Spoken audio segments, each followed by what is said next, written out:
Ya, pesawat tempur milik TNI Angkatan Udara jatuh di permukiman warga di Kampar, Riau pada Senin pagi. Sudah bergabung bersama kami melalui sambungan telepon Kadispen TNI Angkatan Udara, Marsma TNI Fajar Adrianto. Selamat malam Pak Fajar, bisa mendengar suara kami?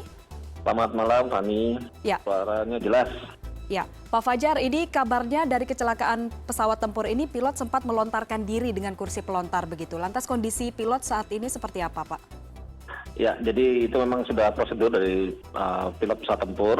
Kalau terjadi sesuatu, arahkan pesawat dulu. Ya, alhamdulillah bisa diarahkan sehingga tidak ada korban jiwa di bawah.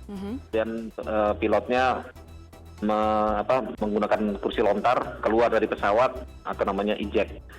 Kondisinya sekarang sedang dirawat di rumah sakit. Bukan berarti dia sakit, tapi itu adalah untuk pemeriksaan, prosedurnya demikian. Jadi setelah pilot ini dilempar oleh kursi, jadi harus dicek dulu di ronsen bagaimana struktur tubuhnya, tulangnya, kemudian juga adakah impact tersebut mempunyai efek kepada organ-organ yang di dalam tubuhnya. Nah, sampai saat ini dinyatakan kondisinya baik. Namun tetap dia harus dirawat dulu. Demikian, Fani. Oke. Nah, lalu Pak Fajar terkait proses evakuasi bangkai pesawat saat ini sudah sampai mana, Pak? Jadi begini, pesawat itu kan pesawat tempur ya, jenis pesawat tempur, di mana di dalamnya itu banyak sekali katrit-katrit atau alat-alat yang bisa memicu api. Ya. Katrit itu bisa untuk menurunkan roda pesawat, untuk membuka kanopi. Nah, itu masih kita amankan dulu. Yang penting adalah sudah tidak ada kebakaran dan rumah-rumah sekitar warga itu aman. Jadi kita mengasih polis lain dulu supaya ini untuk kepentingan pengamanan dulu.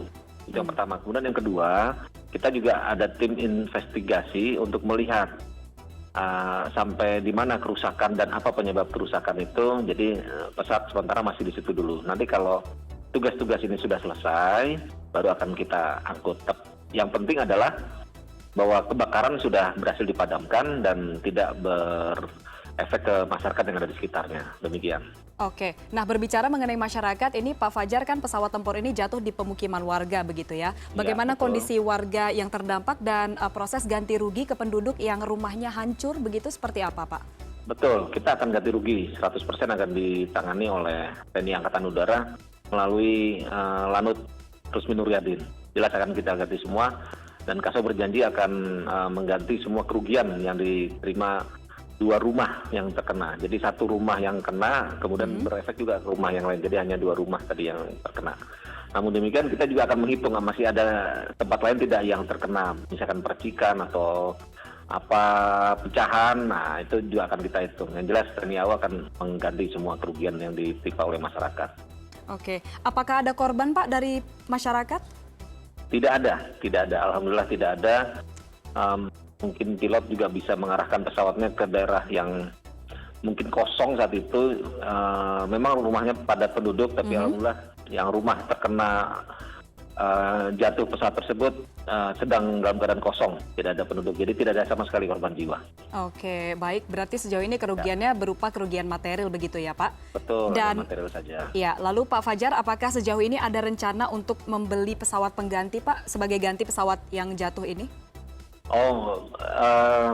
Tidak semata-mata ke sana ya, Mbak. Jadi gini, Fani, ini pesawat ini kan sudah beroperasi sejak tahun 95. Ini termasuk salah satu pesawat tempur yang cukup andal karena pesawat tempur ringan, bisa digunakan untuk mengebom, serangan ke darat dan juga serangan udara ke udara secara terbatas. Dan ini sudah digunakan oleh TNI Angkatan Udara sejak tahun 95 untuk berbagai macam operasi.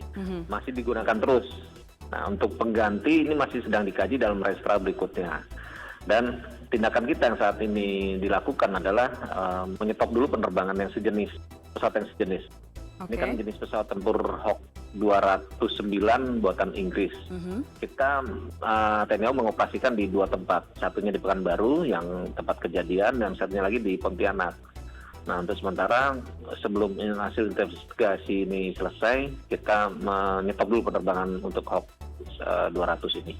Oke, baik. Nah, terima kasih ya Pak Marsma TNI Fajar Adrianto sudah bergabung bersama kami. Kami harapkan agar proses evakuasi pesawat berjalan lancar, pilot juga bisa kembali sehat seperti sedia kala dan masyarakat dan proses ganti ruginya juga dilancarkan begitu. Terima kasih Pak Fajar. Terima kasih.